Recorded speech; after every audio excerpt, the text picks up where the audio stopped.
The Atlanta Falcons might be trash, but instead of me beating a dead horse saying how terrible this team is, how terrible the offensive coordinator is, how terrible this team is coached, I'm going to do something a little bit different. In this video, I'm going to give you 4 ridiculously cheap options that can help the Atlanta Falcons improve their roster right now. Now, though, look, it's no surprise. The Atlanta Falcons season is probably somewhat over, and I'll be the first to say it. But at the end of the day, the Falcons still have 9 games to prove that they're at least decent. And to be completely honest, yeah, maybe I'm just being a little bit optimistic here because I got to hold on to something. But if the Falcons somehow win 7 of the next 9, they're probably headed to the playoffs. So yeah, it's a long shot. I'll be the first to admit.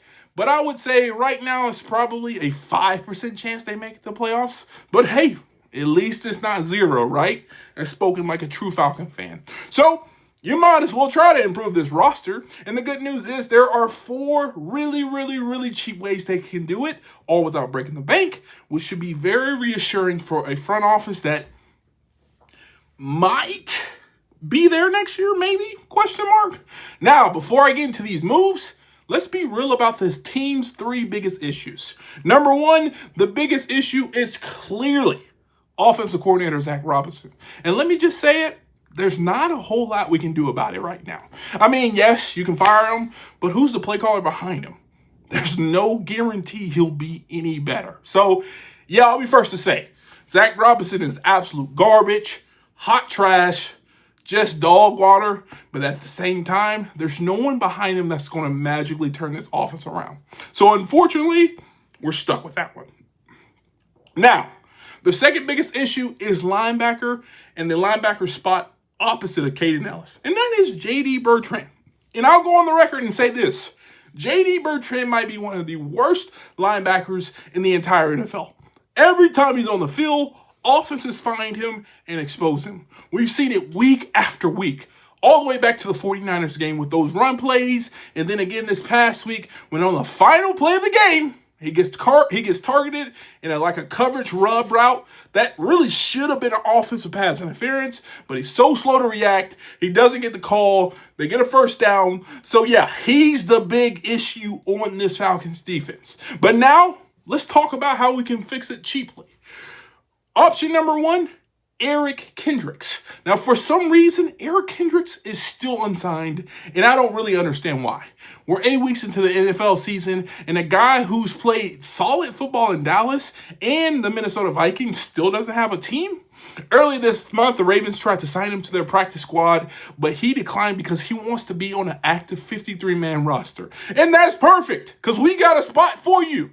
This will be an immediate upgrade over J.D. Bertrand, and it would cost almost nothing. No picks, no future capital, just a simple signing. Kendricks is a former Pro Bowler. He's experienced, and at the very least, he's a couple steps faster and smarter than J.D. Bertrand. This is a no-brainer move. Now, ridiculously cheap option number 2, Isaiah Simmons.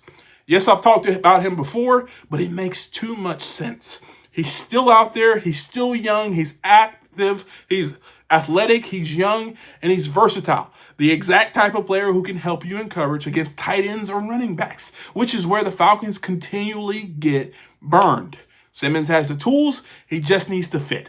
Atlanta could give him that, and again, it costs you absolute nothing. No trades, no big contract. Just bring him in, see if he can make an impact. He's already better than J.D. Bertrand, and that's not even a debate. When Bertrand wasn't starting, this defense was ranked near the top of the league. Ever since he's been out there, they slowly started giving up more and more points. So that tells you everything you need to know about him. Now, let's move to the third biggest need for the Atlanta Falcons, the wide receiver. Outside of Drake London and Darnell Mooney, this wide receiver room is very thin. And again, that circles all the way back to our number 1 problem. Our offensive coordinator doesn't know how to use what he has. But even so, this team still needs a legitimate third receiver. Because rolling out David Sills every week is just simply not it. So let's look at cheap options for wide receivers. Option number 3, Diontae Johnson. Now, I know what you're thinking.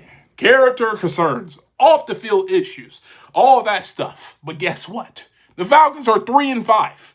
We're in no position to be picky about personalities. Diontae Johnson has been productive.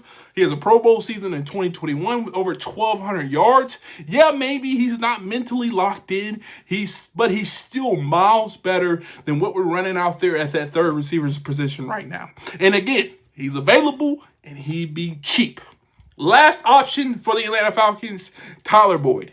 No one's talking about this guy, but he's reliable, consistent, and a veteran. He's been a steady piece for the Bengals for years, a sure-handed receiver who can get open, move the chains, and make smart plays. He's not flashy, but he's dependable. And dependability is exactly what this Falcons offense is missing right now. And again, he'll cost you next to nothing. So yes, those are my 4 ridiculously cheap ways that the Falcons can improve this roster right now. Kendricks and Isaiah Simmons can fix your linebacker problem. Diontae Johnson and Tyler Boyd can upgrade your wide receiver depth. Will the Falcons actually do it? Who knows? But what they're doing now, rolling out the same guys every week and expecting a different result, that's insanity. Something has to change. But if you enjoyed this video, please do me a favor, hit the thumbs up, subscribe, and turn on post notifications. And if you want to see more videos like this, check this one out right here. And like always, peace.